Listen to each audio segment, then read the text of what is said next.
Okay, if anybody else pops in, I'll just add them to the meeting. But to be respectful of everybody's time, we'll go ahead and get started. Good evening, and thank you for joining our market update webinar.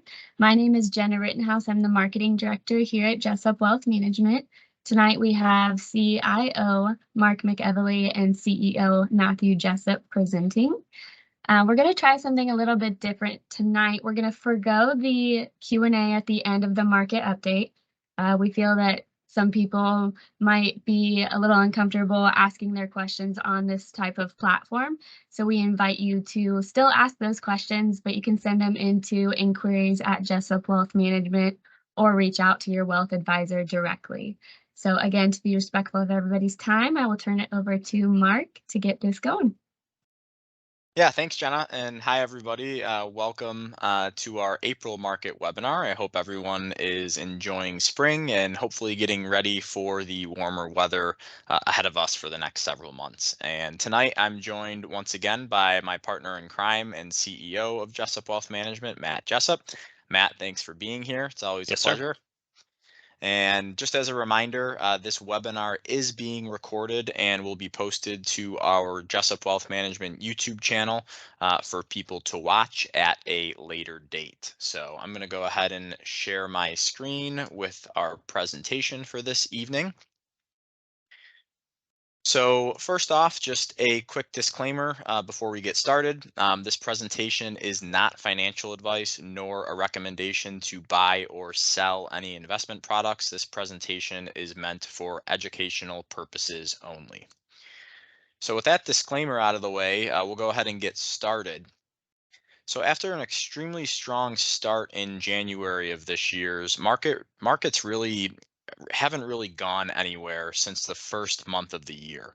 And as you can see on the chart in front of you, the S&P 500 index has been stuck in this trading range between 3,600 and 4,200 since May of 2022.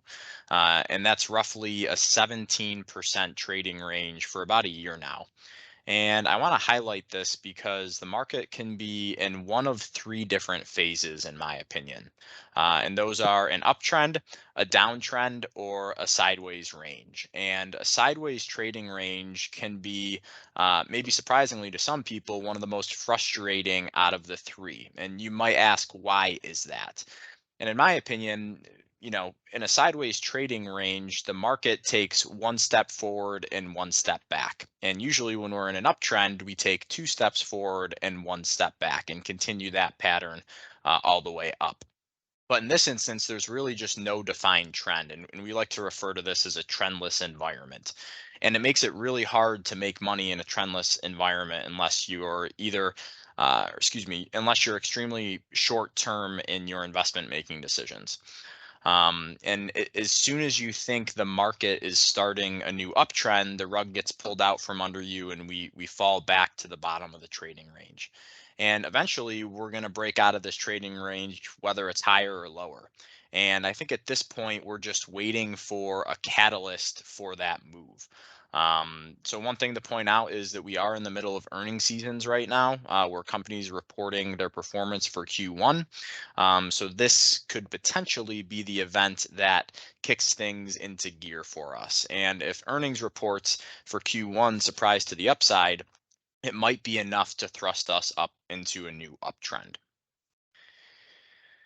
So I want to spend the majority of this webinar going over the bull case for stocks and the bear case for stocks. So we're going to start with the bull case. And this chart shows the S&P 500 in black and credit spreads in pink. And credit spreads indicate the credit risk perceived by market participants and investors. And when financial conditions of an issuer of debt deteriorate, the profitability of default increases, which leads to lenders or investors demanding higher compensation in the form of extra yield or higher interest rate that they're getting paid. So widening credit spreads are indicative of an increase in credit risk, while tightening or contracting credit spreads are indicative of a decline in credit risk. And kind of want to just use a simplistic example of this. So think of it this way. Say you have two friends, One is really good at keeping promises and always does what they say they're going to do. And the other friend sometimes forgets or even breaks promises at times. And similarly, when companies borrow money, by issuing bonds, they are making a promise to pay back the money they borrowed with interest. And when a company is considered to be a good borrower and is likely to keep its promise of paying the money back, they can get away with paying a lower interest rate to their bondholders. And this kind of means that the bond is considered to be a relatively safe investment. However, if a company has a history of struggling financially or has a lot of debt, for example, it may be considered a riskier borrower and even a junk or high yield bond rating. So this means that the bond is considered to be more risky, and therefore it usually pays a higher interest rate. So since again, investors want to be compensated for taking on more risk, they will demand a higher interest rate or yield on that junk bond. So, kind of bringing this back and tying it all together, when credit spreads are rising, that means that there are more unstable companies issuing debt at higher interest rates, which is usually not a good sign for the stock market or the economy. But as you can see in this chart, credit spreads have actually been falling since July of last year. And if there was another, market crash coming, or we were about to resume a precipitous fall or another bear market, I think credit spreads would be tipping us off at this point in time, which they are not. Next thing I wanted to go over is inflation. It's something we haven't really talked about too much because inflation has got better since it peaked in July of last year. So this chart shows the year over year change in the consumer price index, which is a highly used inflation metric. And as you can see in the chart, inflation has continued to come down since its peak of June of last year. And you might be asking, why is lower inflation beneficial for the stock market? Well, when people go to the store to buy things, they're obviously using money to pay for those goods, right? But if there's too much money in the economy chasing too few goods, it can make the prices of things go up. And this is the definition of inflation. And when inflation is high, people can't buy as many goods and services with their money because things cost more.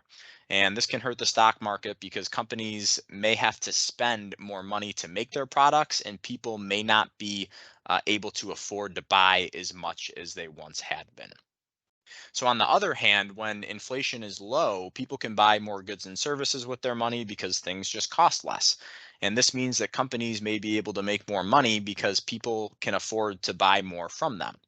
And when companies are doing well and making more money, their stock prices tend to go up. And this is because investors see that the company is profitable and expect that it will continue to make money into the future, which which makes the stock more valuable. So, simple equation is that lower inflation leads to larger profits and potentially leads to higher stock prices. So this chart is something that we've discussed several times, so I won't spend too much time on it. But we've talked about it on the podcast before, the Independent Advisors podcast, and previous market webinars as well. And again, we are in what we call a pre-election year. And looking back at history, going back to the 1980s, pre-election years or year three of the presidential cycle tend to be the strongest year out of any 4-year term. So you can see that in that graph above of the average performance of stocks in year one, year two, and year three of these presidential cycles.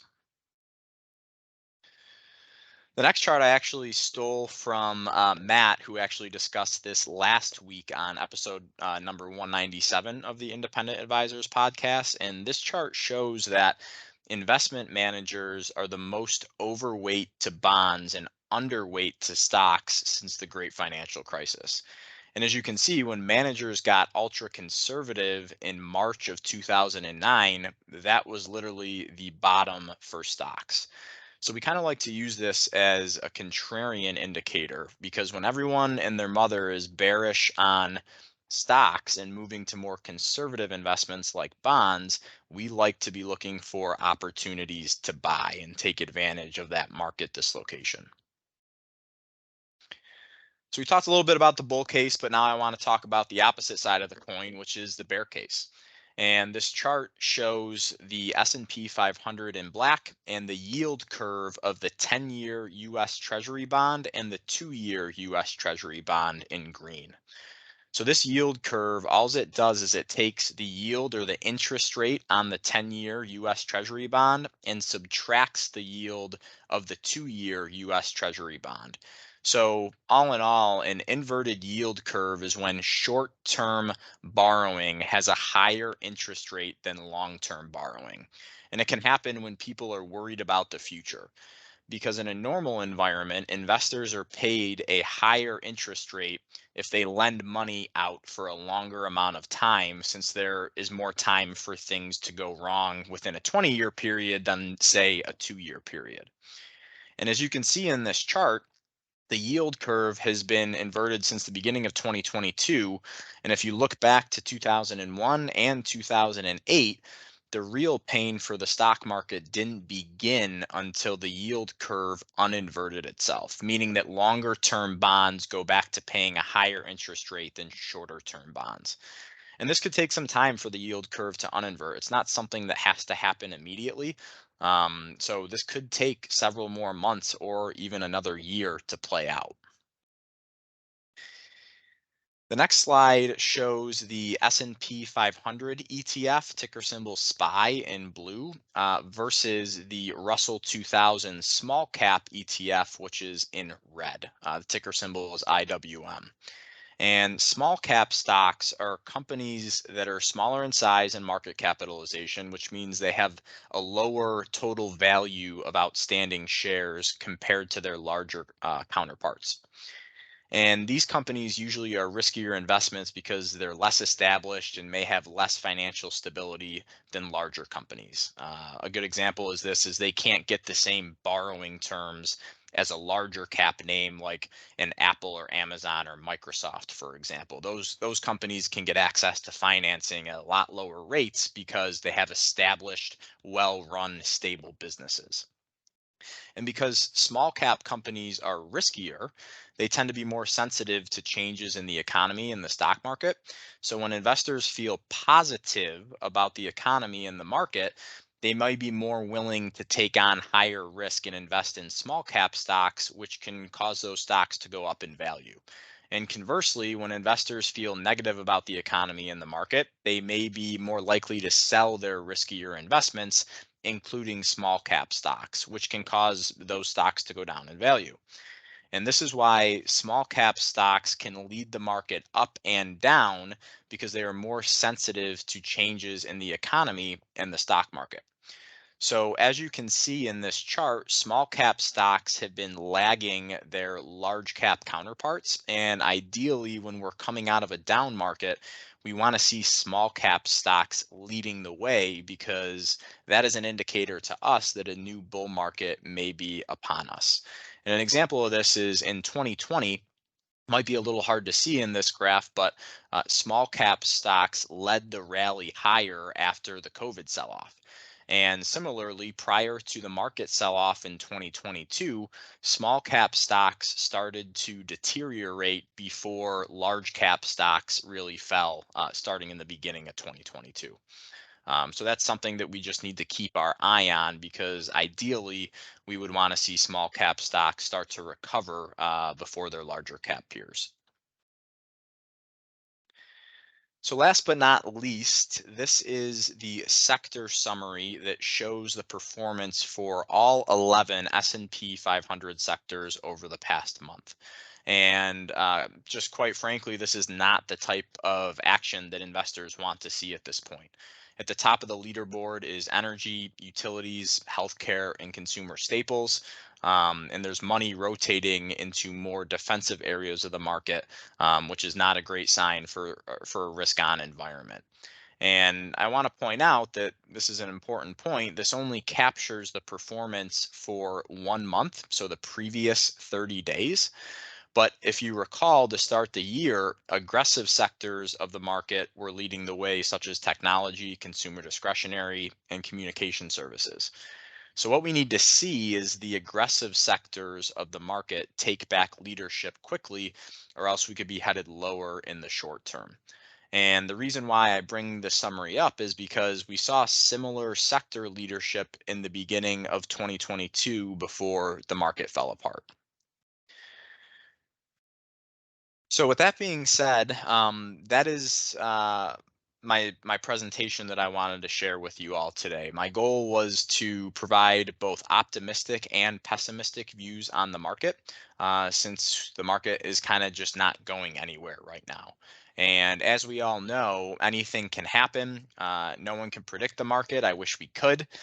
We just have to remain open-minded and prepared for either of the two scenarios to play out. So I want to pause there and see, Matt, if you would like to add anything to that or share anything else that I didn't talk about today. Mark, first of all, I think you did an excellent job. So thank you. Very comprehensive. My ideas that I'd like to convey to clients is, first of all, we're keeping a close eye on corporate earnings. What you really saw happen in 2022 was a big erosion in a lot of these stock prices. But underlying fundamentals, corporate earnings were relatively resilient last year in 2022. So far here to start off, we are kind of, I would say, a third through earnings season, Mark, and so far the numbers are relatively good. And I think if earnings can stay resilient as the year goes on, in my opinion, that puts a floor kind of under the market. I think secondly, when I look out, not just over the next month or the next quarter, but when I look out over the next 1-2 years, I'm still in the optimistic camp. I think that earnings are going to be more resilient than people give them stocks credit for. And secondly, I think you're going to see the Fed embark on a interest rate lowering cycle that could begin sometime in the second half of this year, and that process could last multiple years. So again, I think there's a lot more positives than negatives. The longer your time horizon goes out, that would be my response, Mark. No, I appreciate it. And I think you really brought up a good point, Matt, is that a lot of times it's tough to look out longer than just the next month or the next couple of months. But as we all know, the market goes from the lower left hand of the corner of the chart to the upper right hand corner of the chart, which is exactly what we want to see. There are blips and ups and downs in between there on a shorter term basis, but like you, I have no doubt in my mind that the market's going to get back on track at some point. It's just something that we need to be patient with and let the market play out how it's going to play out over these next several months. Well said, sir. Jenna, I'll turn it back over to you if you want to close with anything else. Yep, I will just remind listeners that we will have this uploaded on our YouTube channel, which is Jessup Wealth Management. And I also will send out a mass email with that link included, kind of like the email that you got this registration from. So please tune into that or share with anyone. And we will see you next time. Take care, everyone.